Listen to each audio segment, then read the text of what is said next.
Zilu expõe sofrimento de Vanessa. Todo mundo sabe que Vanessa tem um relacionamento com Dado Dolabella que Zilu detesta, porque é uma pessoa que não trabalha, um gigolô, vive às custas dela, fica se exibindo às custas da filha, e que se separou de uma pessoa como o Marcos Boaz, que é batalhador, um homem de direito, honesto.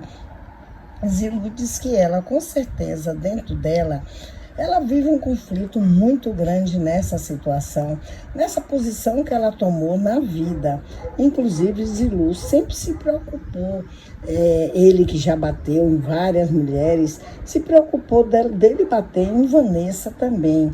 E dizem que há pouco tempo teve uns momentos de agressão e que ela fez um desabafo muito sofrido sobre sua situação. Eu vou falar mais aqui para vocês, mas se você ainda não está inscrito no canal, você se inscreve, dá aquele like e deixa o seu comentário. Essa situação é tão delicada quanto polêmica e expõe uma série de camadas de sofrimentos e conflitos que vão além das escolhas de Vanessa. O relacionamento com Dado Dolabella, alguém com um histórico polêmico e marcado por acusações de agressão, contrasta brutalmente com uma imagem de estabilidade e respeito que Zilu enxerga em Marcos Boaz, ex-marido de Vanessa. Para uma mulher, assistir a filha trocar um relacionamento sólido por algo tão turbulento deve ser devastador, especialmente com as preocupações reais de violência e dependência emocional.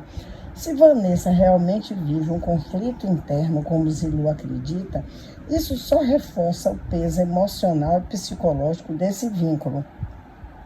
Estar ao lado de alguém que é acusado de viver às suas custas, além de carregar um histórico de agressividade, deve ser uma prisão emocional disfarçada de paixão.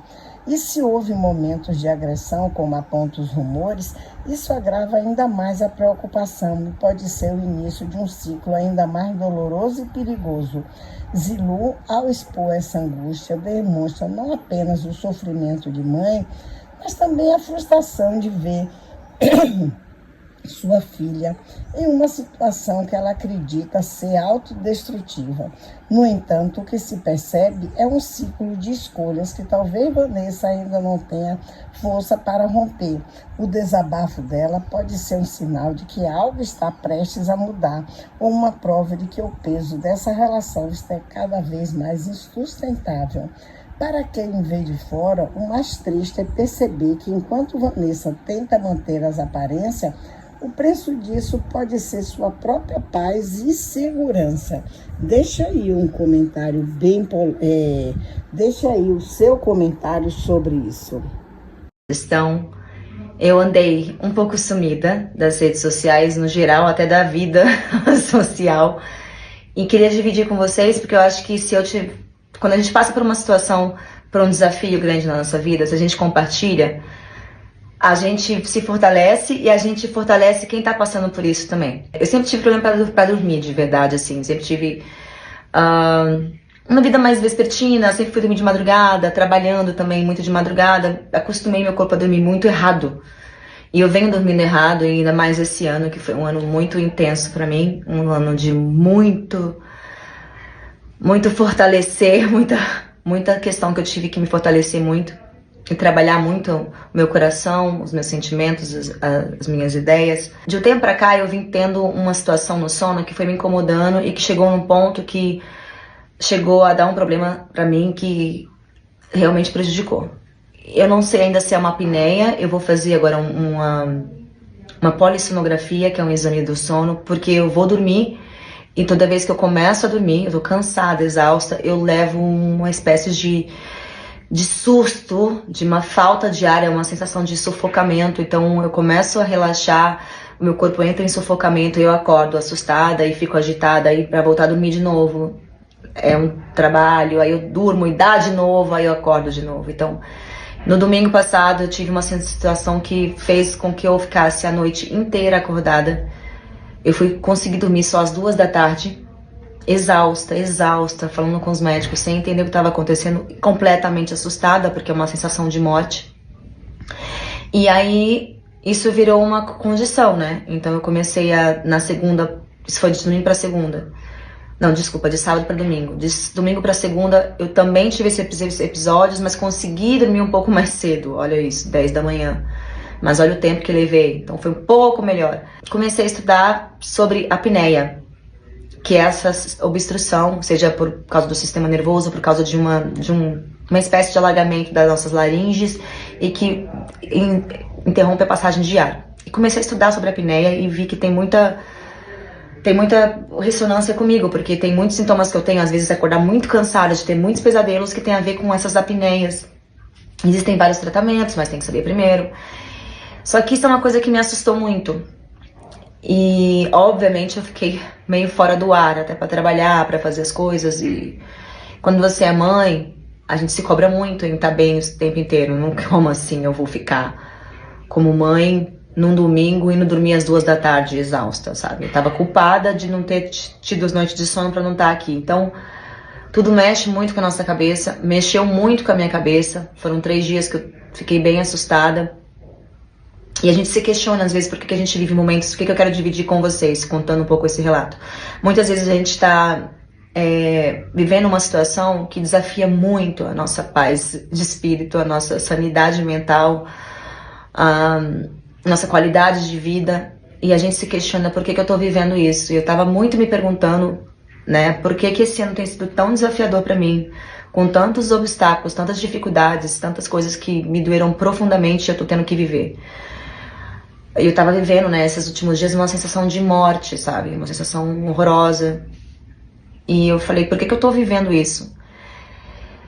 E questionando muito a Deus, por quê? Quando a gente se ajoelha, quando a gente toma a atitude de orar, as respostas vêm. Então, o que eu quero falar com vocês, quando você estiver passando por um momento difícil na sua vida, confia que se você pedir ajuda, se você se ajoelhar e sinceramente precisar de ajuda, se você pede, vem. Em mim vem em forma de elucidações no meu próprio pensamento que foram me indicando caminhos e me mostrando, sabe? Eu já tô vivendo essa situação, mas menos assustada. Então ontem eu comecei a orar e chorando, cansada, às 5 da manhã, querendo dormir, não conseguindo. Eu comecei a refletir sobre tudo que eu tenho passado na minha vida nos últimos anos, os caminhos que me levaram a estar vivendo essa situação na minha saúde e como eu posso daqui conseguir evoluir e mudar isso na minha vida. Eu posso mudar isso? Eu tenho chance de mudar isso? Eu tenho chance de mudar isso. Então, várias reflexões passaram, o que eu preciso fazer, mas a principal delas foi entender que tudo que a gente passa na nossa vida, as coisas mais lindas, as coisas mais difíceis e dolorosas, elas têm um propósito. E o propósito nunca é com que você morra, com que você se destrua, com que seja uma dor, um castigo. Para mim ficou muito claro ontem que é uma forma de despertar geral, para várias coisas na minha vida que estão acontecendo que eu preciso despertar. E esse despertar, às vezes, vem por forma da dor, porque às vezes a gente não desperta na alegria, no bem bom, no confortável. E às vezes o universo quer que você dê uma reviravolta, porque ele tem um plano maior para você que você pediu. E eu percebi que eu tenho um acordo com Deus muito tempo, com o universo, com Deus, há muito tempo, desde que eu nasci. Que é de ter um propósito de vida. E qual é meu propósito aqui? E toda vez que eu me afasto dele, a minha vida vira uma avalanche. E aí algo muito forte me traz de volta para o meu propósito e me traz de volta ao meu centro. Então, quando eu passei por isso ontem, eu comecei a agradecer o que eu estou vivendo. Porque eu acho que é só dessa forma que eu vou mudar coisas que eu preciso realmente mudar na minha vida.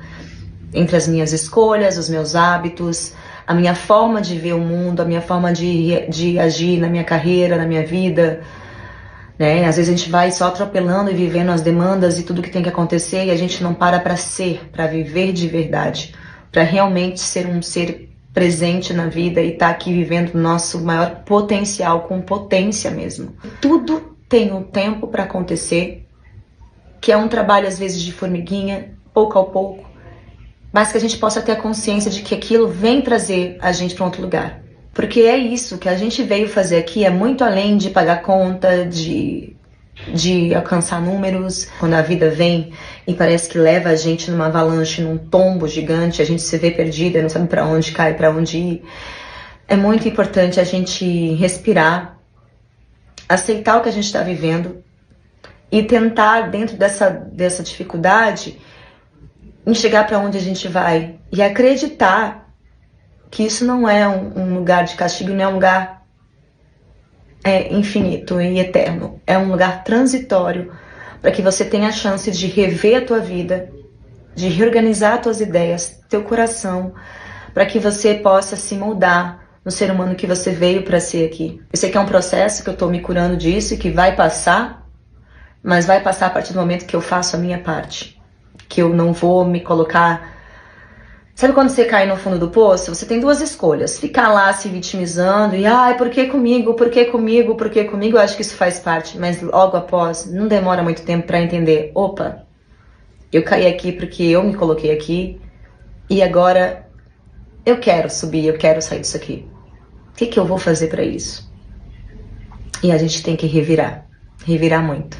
E ter coragem para enfrentar os nossos próprios medos, nossos próprios fantasmas dentro da gente e seguir em frente acreditando que essa vida daqui que a gente vive aqui ela não é feita para sofrimento.